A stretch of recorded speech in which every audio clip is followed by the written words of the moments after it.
What up? What up, Cowboys Nation? How you doing? It's pretty much a little bit after my lunch break. Normally my afternoon stroll, but it's too cold out there. I ain't messing with it out there today. But there's a couple of things that happened in between my morning video.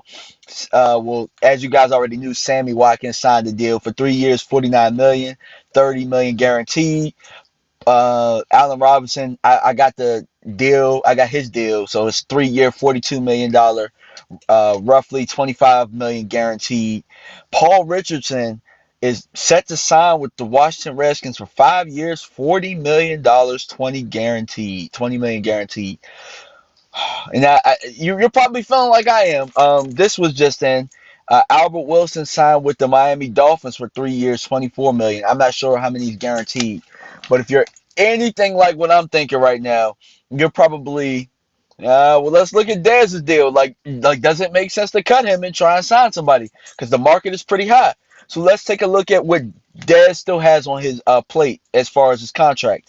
He still got 2 years, $33 million, 21 million of it guaranteed.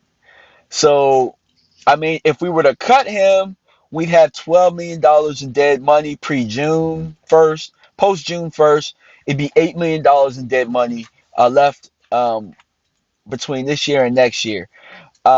We'd save up 8 million and then 8 million next year, so it'd be 16 million total. If we were to cut him pre-June, and then I think if we cut him this year, it'd be 12 million, and then I believe it's eight, so we'd save close to 20 something million. Uh, I'm actually to the point where I believe we should just keep Dez. Maybe try and maybe extend his contract to a avoidable year like Mark was talking about last year. But I'm just looking at these guys going. Sammy Watkins, who can't stay healthy, who's never had as productive of a season as Dez. Allen Robinson's probably the only one that I would say is better than Dez. But if you cut Dez, because if you bring a guy like that in for that money, you're gonna have to cut him. How much are you really saving? You're actually spending more money to cut Dez and then bring somebody else in.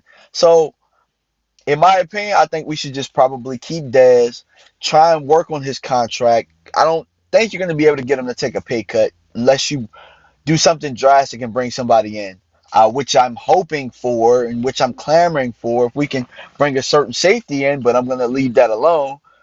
But ultimately, I think that the goal in the draft should be to bring in 1 to 2 receivers that could come in. We could get some cap relief if we cut a few guys. We'll touch on it a little bit later, but Cole Beasley's one of them. James Hanna's one of them. We could get some cap relief if we cut those guys. So I believe with Cole Beasley, if we cut him post June 1st, we save 3 million. Dead money it'd be like 2 point something million. Then with Hanna, we could cut him today or post June 1st. It doesn't matter. We'd save 2.7 million, and dead money for next year would be $750,000. So I think that we're going to end up drafting a tight end eventually. Because looking at Jason Witten's contract, like at any point we could cut Jason Witten and save $7 million. So I doubt we cut him this year, but we'll probably draft the tight end this year. So my plan would be right now, as of right now, Dez stays, draft receivers, draft the tight end in this draft. We got 10 picks, guys. Well, thanks for tuning in, and I'm pretty sure there's gonna be more news later, but I had to get you guys this. All right, peace.